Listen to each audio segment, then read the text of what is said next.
저는 중학교 때 괴롭힘을 당했습니다. 심지어 집까지 가난하여 2가지 불행을 겪었습니다. 그때 죽지 않았음에 신께 감사드립니다. 저는 2가지 종류의 불행이 있다고 생각합니다. 통제 가능한 불행과 불가항력적인 불행.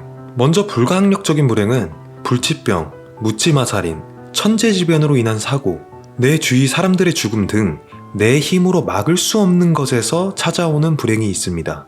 내 통제를 벗어난 불행은 스스로 만들 수도 컨트롤할 수 있는 것이 아닙니다. 그래서 저는 이런 경우엔 자책하기보다는 그 시절의 아픈 저를 올바른 방식으로 위로하는 데 힘씁니다.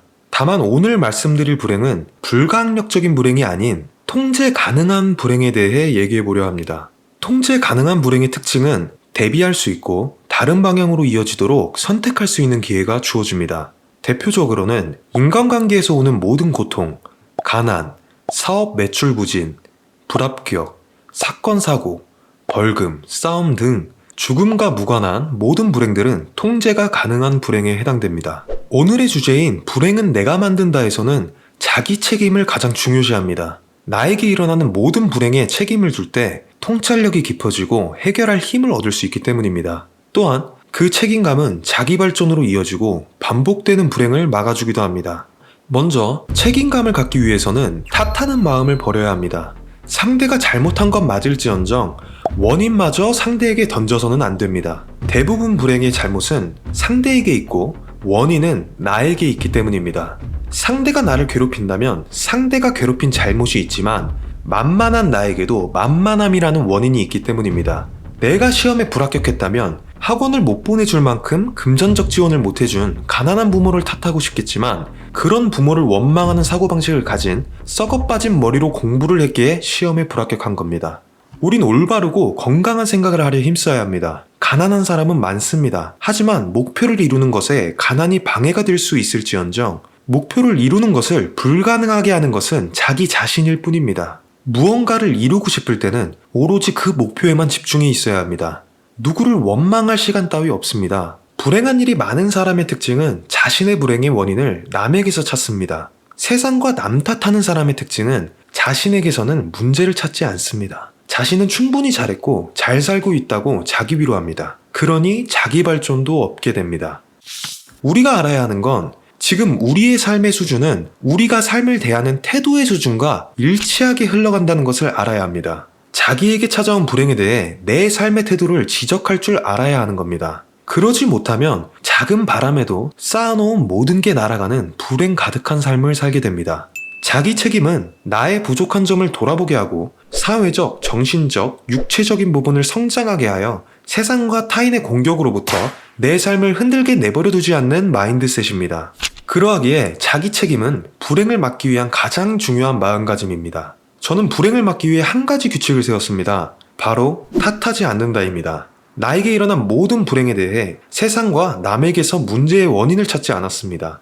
저는 중학교 때 괴롭힘을 당했습니다. 심지어 집까지 가난하여 2가지 불행을 겪었습니다. 그때 죽지 않았음에 신께 감사드립니다. 그 당시 제가 한 최고의 선택은 그 무엇도 탓하지 않았다는 것입니다. 돈이 없는 부모를 탓할 시간에 각종 알바를 했습니다. 또한 원망할 시간에 부모님 사업 잡일을 도우며 부모가 잘 되길 바랬습니다. 부모를 탓하지 않았기에 더 나은 선택이 무엇이 있을까에만 집중했기에 지금의 제게 부모의 가난은 불행으로 남지 않았습니다. 저를 괴롭히던 이가 누군가에게 쩔쩔매는 모습을 보고 깨달았습니다. 내가 약한 거구나. 약한 나에게 책임을 두었습니다.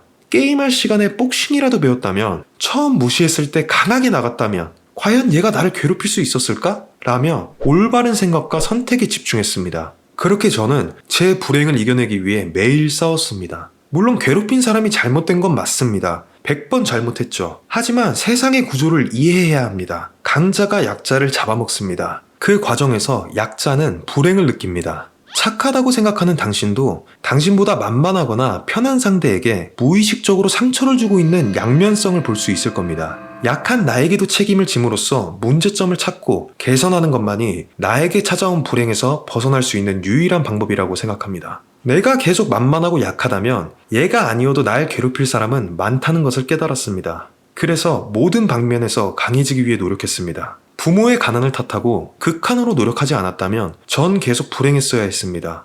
괴롭힘 당하는 것에 상대를 탓하고 변하지 않았다면 전 계속 불행했어야 했습니다. 그랬다면 30이 넘은 저는 지금까지도 피해자로 살았어야 했을 겁니다. 하지만 저는 저의 존재 가치 자체를 높게 잡았고 피해자가 아닌 멋있는 사람이 되고자 했기에 그 불행에서 벗어날 수 있었습니다. 불행이라는 꼬리표는 스스로가 다는 겁니다. 피해자라는 꼬리표 또한 스스로 다는 겁니다. 스스로가 스스로를 더 나은 존재로 정의해야 합니다. 물론 여러분들이 마음을 바로잡는다고 해서 지금 여러분들의 불행이 바로 해결되지는 않을 겁니다. 불행은 크기에 따라 필요로 하는 시간 소모와 노력의 기준이 다르게 요구됩니다. 그 기간을 버티고 지금 여러분이 삶을 대하는 노력의 기준보다 더한 노력을 할 때 벗어날 수 있습니다. 그리고 한 번 벗어나게 되면 더 이상 그 수준의 불행이 찾아올 때 그것들이 당신을 힘들게 하지 못할 겁니다. 내성이 생길 거고 대처할 수 있게 됩니다. 사람마다 살아온 환경과 배경이 다릅니다. 그래서 다른 사고방식을 가지고 살고 각자가 느끼는 불행이 다를 겁니다. 심지어 같은 불행도 각자마다 다른 수준으로 느끼기도 합니다. 그러하기에 대처 방법도 모두 다릅니다.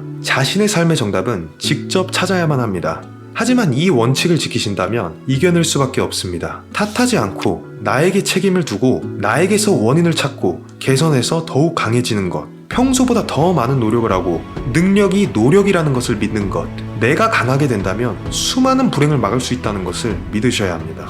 대신 분노를 놓아주고 노력하셔야 합니다. 분노와 복수심을 가진 채 강해진다면 모순 쪽으로 많은 피해자가 생겨나게 됩니다. 그리고 그 피해자가 당신에게 복수라는 불행을 주기 위해 강해질 겁니다. 오수오시였습니다.